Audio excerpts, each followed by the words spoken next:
Je suis le professeur Moussa Diallo, dermatologue, dermatopathologiste, en service au CHU Aristide Le Dantec de l'hôpital de Dakar, au CHU de Dakar.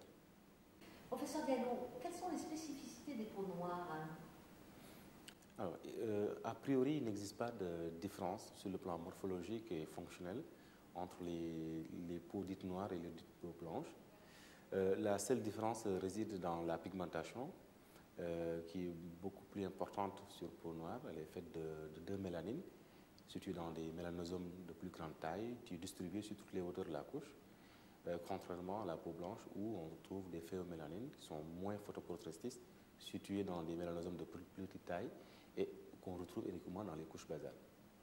Alors cela, les conséquences, c'est qu'il y a une tendance beaucoup plus exagérée à l'hyperpigmentation post-inflammatoire chez le sujet noir. Il y a par contre des avantages, c'est-à-dire que la peau noire est moins sujette à faire des cancers photo-induits.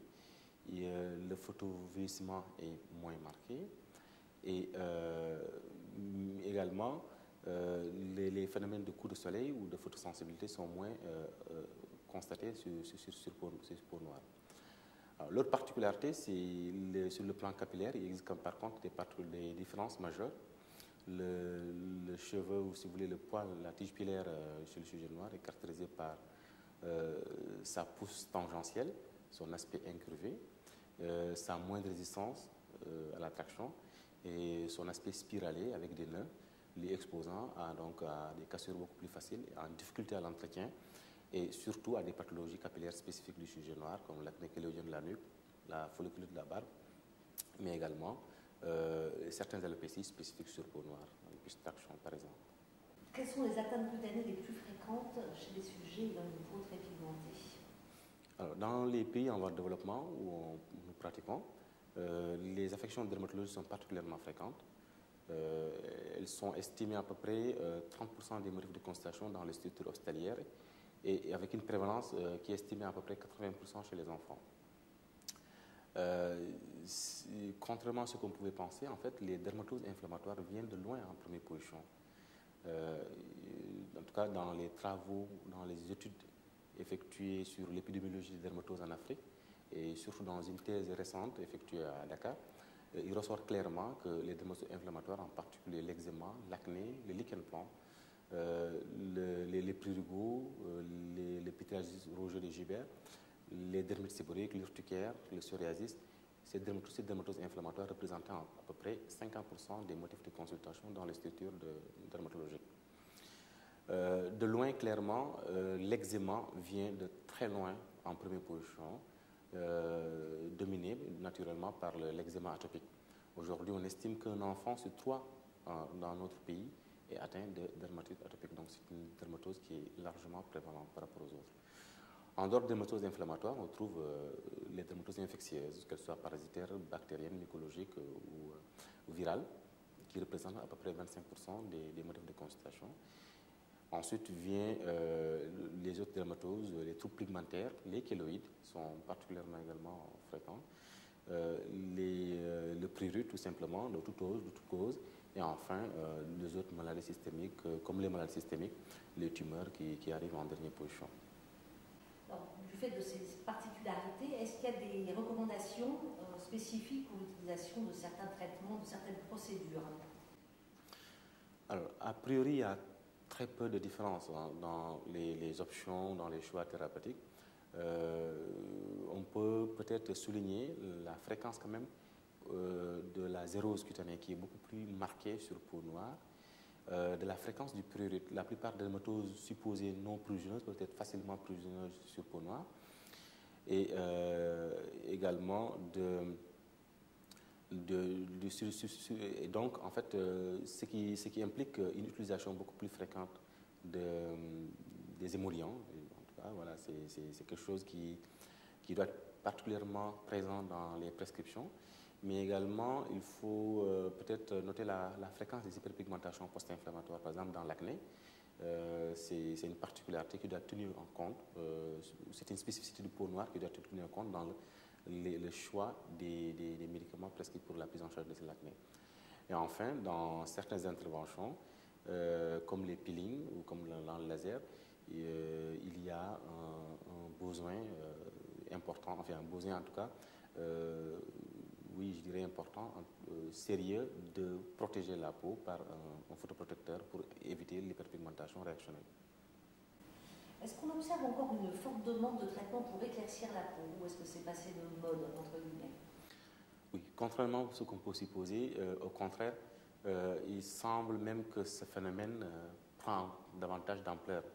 La demande en dépigmentation artificielle volontaire est toujours là et a même augmenté. On estime globalement, selon les dernières études en Afrique, en tout cas à peu près une prévalence entre 60 à 80% des femmes en Afrique qui dépigmentent.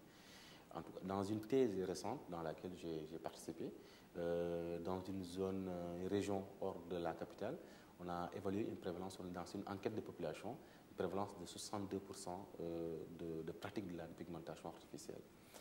Donc c'est une activité qui est encore prévalente.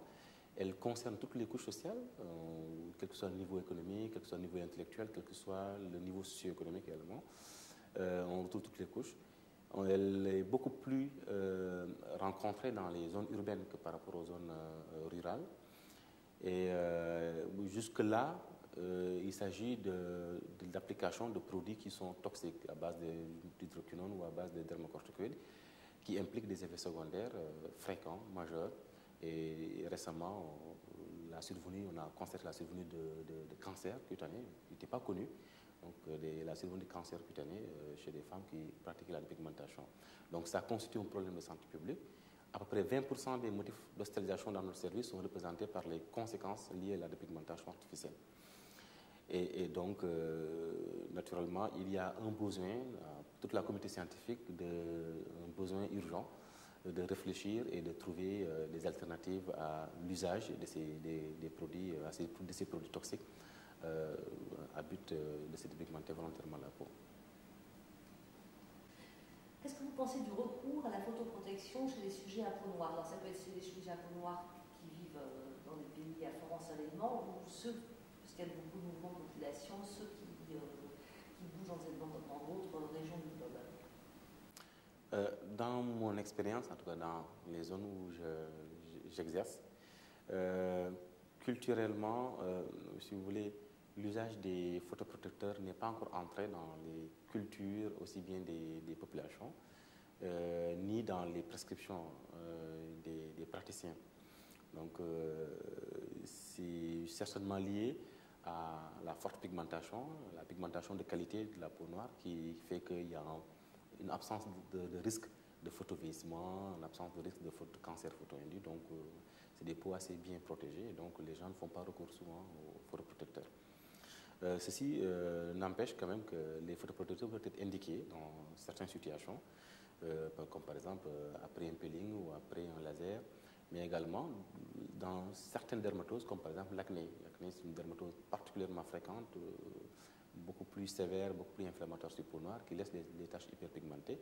Et donc, je pense qu'en fait, c'est assez indiqué de les positionner à ces niveaux. Mais également, dans toutes les situations de photosensibilité, on peut être amené à les utiliser. Est-ce que vous avez un message personnel à faire passer au sujet de ce forum international de dermatologie? Ça, c'était pas prévu, mais bon. Vous n'êtes pas obligé de répondre. Oui. Non, mais non. Je pense que c'est une très belle initiative du fait que ça regroupe des praticiens, dermatologues de tout horizon qui vont partager pendant 72 heures leur expérience dans leur métier. Ça permet de développer des possibilités de coopération, des possibilités de projets de travail. Mais également, surtout ce qui est remarquable, c'est la prise en compte, en tout cas, des praticiens sur le continent africain qui sont massivement présents. Et ça, c'est vraiment quelque chose à saluer énormément, que je salue et j'encourage de la part des décideurs du PIRFA.